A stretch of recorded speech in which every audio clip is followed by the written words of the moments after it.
गौतम बुद्ध के समय में वैशाली राज में एक प्रसिद्ध वेश्या रहती थी जिसका नाम आम्रपाली था। वह बहुत सुंदर थी और उसे नगर वधू घोषित किया गया था, यानी पूरे शहर की पत्नी आम्रपाली इतनी सुंदर थी कि उसके महल के द्वार पर सदा सोने के रथ खड़े रहते थे। यहां तक कि महान राजाओं को भी उससे मिलने के लिए इंतजार करना पड़ता था। वह केवल एक वेश्या थी, लेकिन वह इतनी अमीर हो गई थी कि वह राज खरीद सकती थी। आम्रपाली का शरीर जितना सुंदर था, उससे कहीं अधिक सुंदर उसकी आत्मा थी, जो सच्चे प्यार के लिए तरसती थी, लेकिन अंदर से बहुत नफरत करती थी, क्योंकि वह सभी उसका इस्तेमाल एक भोग की वस्तु के रूप में करते थे। एक इंसान के रूप में उसका सम्मान नहीं करते थे। एक दिन आम्रपाली अपने महल की बालकनी में खड़ी थी। अचानक उसने अपने महल के सामने से एक युवा बौद्ध भिक्षु को गुजरते हुए देखा, जिसके पास कुछ भी नहीं था। आम्रपाली एकटक उस युवा भिक्षु को देखती रही और पहली बार आम्रपाली के हृदय में प्रेम का उदय हुआ था, क्योंकि पहली बार किसी ने आम्रपाली को सम्मान की नजरों से देखा था। किसी ने पहली बार उसे इंसान होने का एहसास दिलाया था। आम्रपाली तुरंत सीढ़ियों से नीचे उतरी और बाहर आकर उस युवा बौद्ध भिक्षु के पैर छुए और कहा, भिक्षु जी, कृपया आज के दिन आप मेरे मेहमान बने और मेरे महल में चलकर भोजन स्वीकार करें। आगे आम्रपाली ने कहा, यह मेरा पहला निमंत्रण है। युवा भिक्षु ने सम्मानपूर्वक आम्रपाली का निमंत्रण स्वीकार करते हैं भोजन ग्रहण किया। भोजन देने के बाद आम्रपाली ने कहा, भिक्षु जी, आज से 3 दिनों के बाद बारिश का मौसम शुरू होने वाला है, जो कि अगले 4 महीनों तक रहेगा, और मैं आपको अपने घर में 4 महीने रहने के लिए आमंत्रित करती हूँ। आने वाले 4 महीनों के लिए यह महल आपका आश्रय होगा।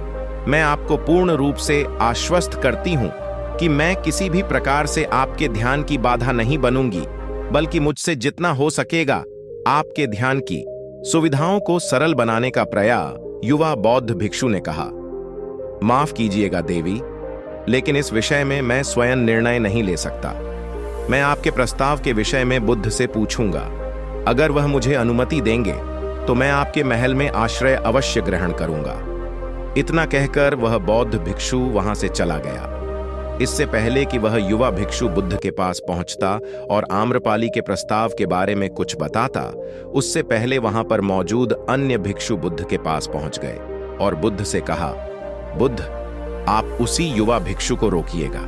आम्रपाली ने उसे 4 महीने रहने के लिए अपने घर बुलाया। आम्रपाली एक वेश्या है और एक भिक्षु एक वेश्या के घर में 4 महीने रहे।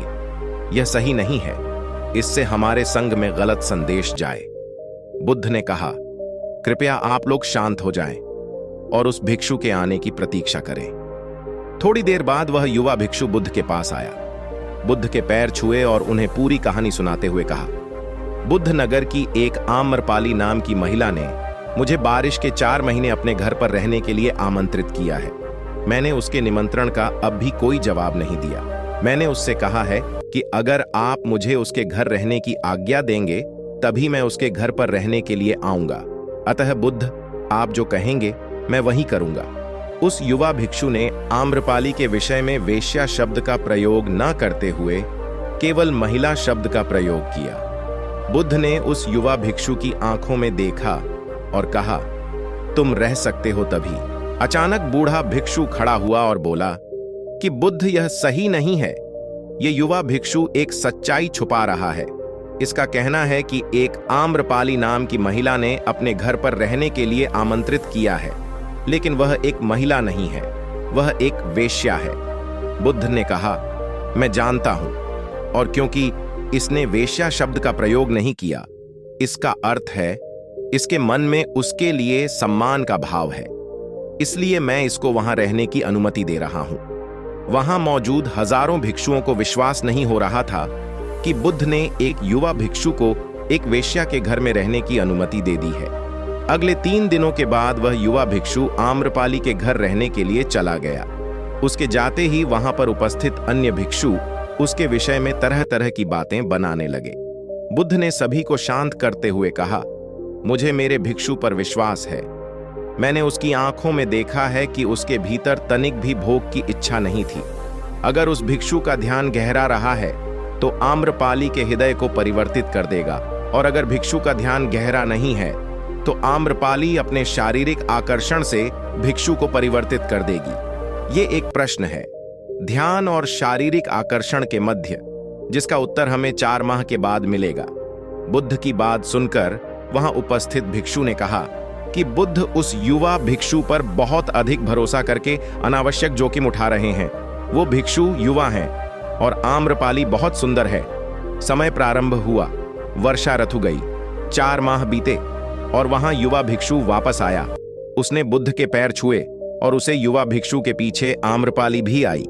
उस युवा भिक्षु ने आम्रपाली का बोध से परिचय कराते हुए कहा, बुद्ध, ये आम्रपाली हैं और यह आपसे मिलना चाहती है। ये एक अनोखी महिला है। ये न केवल सुंदर है बल्कि इनकी आत्मा उतनी ही शुद्ध है जितनी आप कल्पना कर सकते हैं। आम्रपाली ने बुद्ध के पैर छुए और कहा, मैं पहली बार देखने भर से इस युवा भिक्षु से प्रेम करने लगी थी, इसलिए मैंने इस युवा भिक्षु को अपने सौंदर्य से कई बार आकर्षित करने का प्रयास किया, लेकिन मैं पूर्ण रूप से असफल रही। इसके बजाय इस युवा भिक्षु ने मुझे ध्यान के प्रति जागरूक किया और यह एहसास कराया कि वास्तविक जीवन भोग नहीं अपितु ध्यान है। इसलिए बुद्ध, मैं अपनी सारी संपत्ति आपके भिक्षुओं को दान में देना चाहती हूं और शेष जीवन ध्यान में बिताना चाहती हूं। इसके बाद आम्रपाली बुद्ध के शिष्यों में पहली महिला हुई जिन्हें आत्मज्ञान की प्राप्ति हुई। बुद्ध ने अपने पंथ के सभी शिष्यों से कहा, यदि तुम वेश्याओं की संगति से डरते हो तो उस डर का उस वेश्या से कोई लेना देना नहीं है, बल्कि वह डर तुम्हारे मन की उपज है, क्योंकि तुमने अपनी कामुकता को दबा दिया है और कामुक ऊर्जा को दबाया नहीं जा सकता। अगर तुम इन गंदे विचारों को ज्यादा दबाने की कोशिश करोगे तो ये विचार और अत्यधिक शक्तिशाली हो जाएंगे।